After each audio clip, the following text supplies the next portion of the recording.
Thank you for joining us at the Montgomery Museum of Fine Arts today.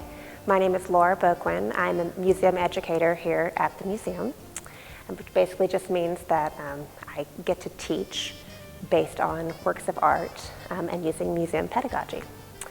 Today we are going to have a guest with us. Her name is Janelle Green. She teaches English at Auburn University, and she is also a visual arts artist, very talented. She's going to be talking to you today about the idea of looking at a work of art and using that, kind of analyzing the work of art, using your five senses to create a poem based on that work of art. This lesson is geared towards middle school students, but it's definitely adaptable for all grades. And you don't have to use the work of art that we are going to use today from our collection. You can use anything that you have at home or just anything you like. If it's a famous work of art from Europe, anything that you want to use to inspire your own poem. That's the idea. So, hope you enjoy. My name is Janelle Green. I'm an English instructor at Auburn University, but in my free time, I draw, I paint, I do all sorts of artistic stuff. So today, you'll notice that there's a painting behind me. I'm going to talk to you a little bit about that painting and how I infuse art with poetry and what that's all about. So, I'm going to introduce to you a term called ekphrasis. Now, ekphrasis, in the layman term, is basically taking one art form and using that art form to create another art form. So for me, when I write poetry, a lot of times I like to look at paintings or I like to look at sculptures. I like to look at anything I can find to give me inspiration for that poem. Now, there are several ways that you can do this. My favorite way to do this is to be able to actually look at a painting like we have behind me here and try to get a sense of the painting using all five senses. So, what do I hear in the painting? What might I taste in the painting? You know, what might I see? What might I feel? All sorts of things.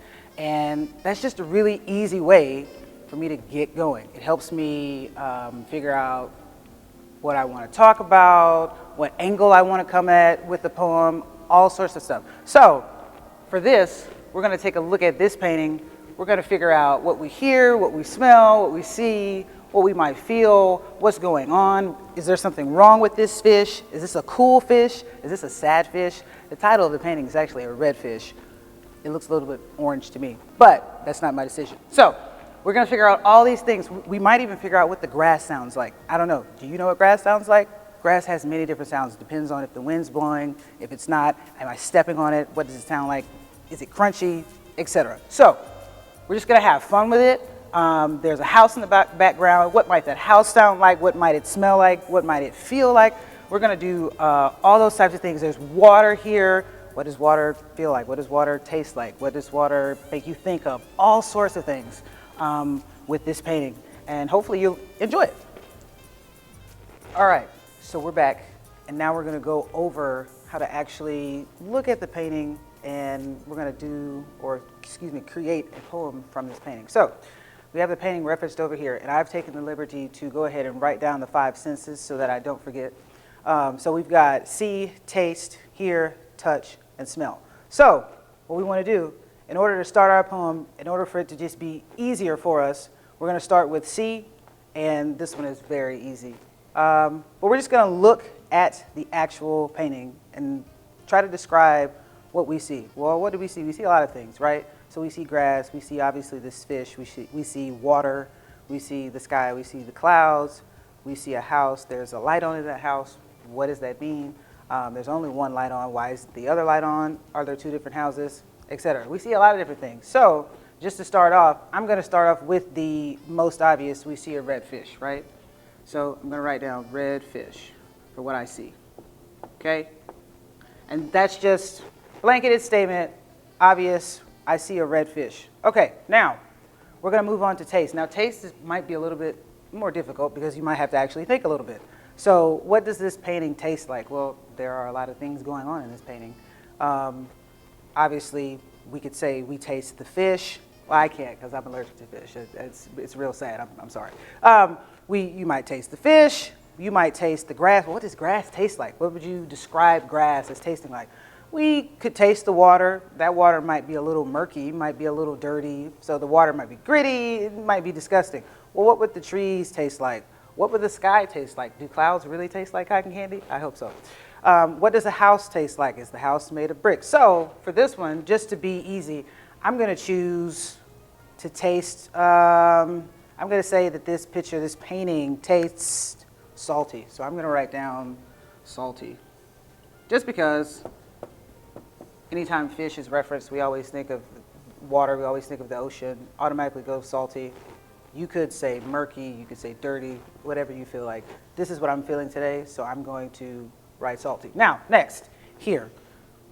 What does this painting sound like? There are a whole bunch of things going on in this painting. We could talk about what the house sounds like, what the grass sounds like. What does water sound like? Specifically, what does water sound like when a fish has jumped out of it and is going to enter back into it? What does that sound like? All of those things connotate certain sounds. So there's so much we can play with here, but because of what's the focus of the painting, we've got the fish and the grass. I'm going to say this painting sounds like the wind through the grass. And I'm going to write that entire thing. To me, this painting sounds like wind blowing through the grass because that's what I'm envisioning. So I'm going to write down wind blowing through grass. Because for me, that's what it sounds like. I look at this picture and I see there's a windiness for some reason. I see emotion in this picture. Obviously, the fish is in motion, but that's beside the point. Okay, so touch.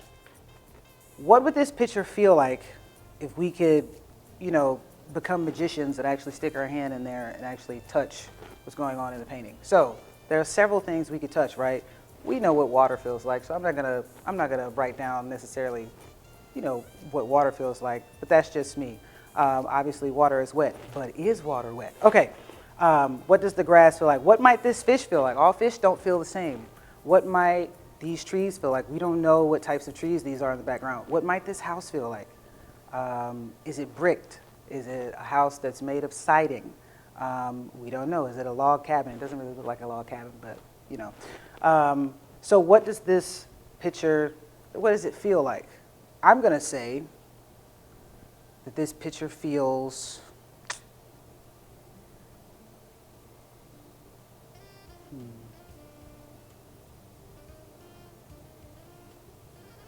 I'm going to say that this picture feels like bark. There are a lot of trees in the background. So for me, the picture might feel like bark because that's just me. I've already used the grass for the most part. I've used the fish. We talked about the water. So I'm going to say this picture for me, and it's important when you write a poem based off of a painting using your five senses, what these things feel like to you.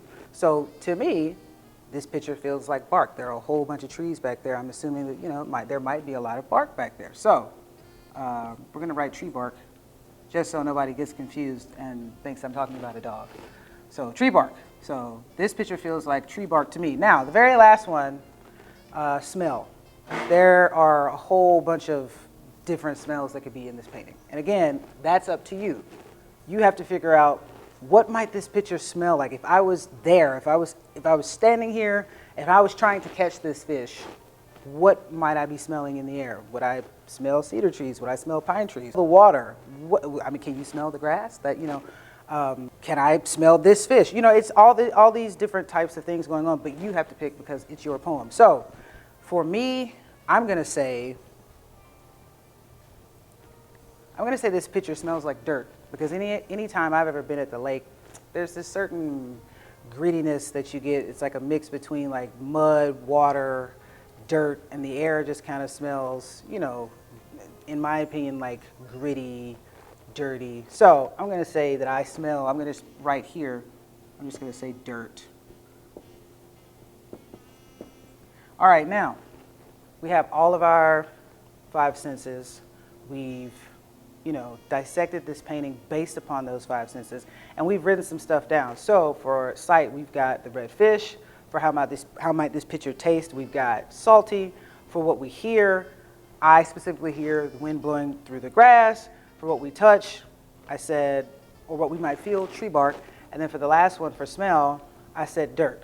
Now that we've got all of that, we can begin to formulate our poem. And we're going to formulate our poem based upon these 5 sentences. Now, just because I've got redfish, salty, wind blowing through grass, tree bark, dirt up here, doesn't mean that I actually have to use these actual words in my poem, right? These are just the words that are helping me define what I saw, tasted, what I heard, what I touched, what I smelled. So for redfish, well, the title of the actual piece of work is called Redfish. To begin my poem, I might not actually use the term redfish. I might say, I might look more at the shape of the actual fish, right? And I might say something like a swimming crescent out of the water. So we'll just play with that. So for redfish, I might say something like a blood red crescent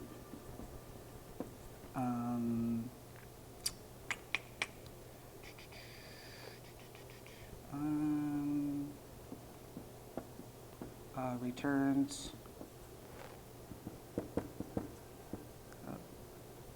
to its home.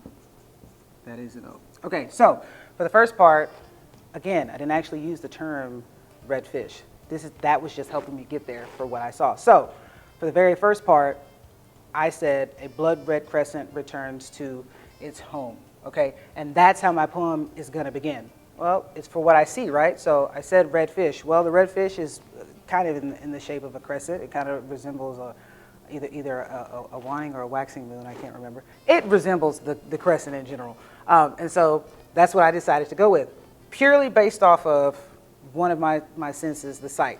For the next one, we've got taste, and I wrote down salty. Okay, we're going to continue with my poem here. A blood red crescent returns to its home. I might say something like, instead of putting a period there after home, I might say something like, a blood red crescent returns to its home. A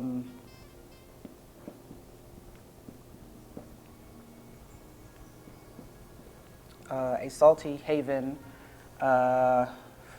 for adventure, right? Something like that. Something that seems kind of silly, but not actually. So we've got 2 down already.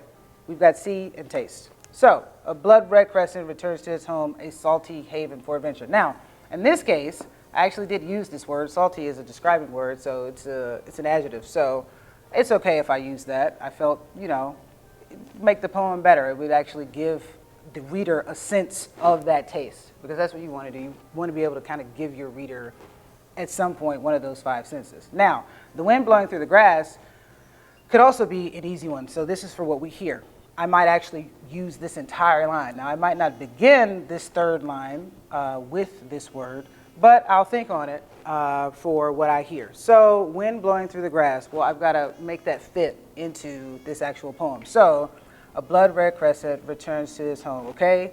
A salty haven for adventure. Let's see. We can say, I'm trying not to use the letter A again. So, blood red crescent to its home, salty haven for adventure. We could use the word where.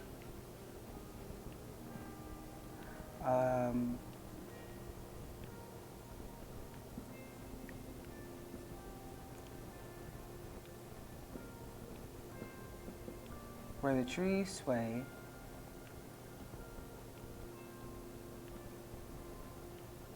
and the sound of the grass can be heard in the wind. Okay, so now we've already got our 3rd line. So I played with the idea of actually using wind blowing in the grass. I just used it in a different way. So going back to the top for our see, taste, and then we're going to add here, right? So a blood red crescent returns to its home, a salty haven for adventure, where the trees sway and the sound of the grass can be heard in the wind. Perfect, fantastic. I'm using this, I'm saying this right here without actually having to say it again, which is another trick in poetry. It's important for you to be able to say things in more than one way. It just adds variety. And so for touch and smell, because I'm running out of room down here, I'm going to combine those. So for touch and smell, we said that I'm touching tree bark, that this piece feels like, to me, tree bark, and that it would smell like dirt. So now I've got to put those two together. And I'm doing that just because I'm cool. We're going to put tree bark and dirt together. So now I've got to kind of look at what I've written, like where I want to go, where do I want my poem to go. It has to end at this point because we're doing the 5 senses. So I'm going to reread it. A blood red crescent returns to his home, a salty haven for adventure, where the trees sway and the sound of the grass can be heard in the wind. I'm going to make this a semicolon.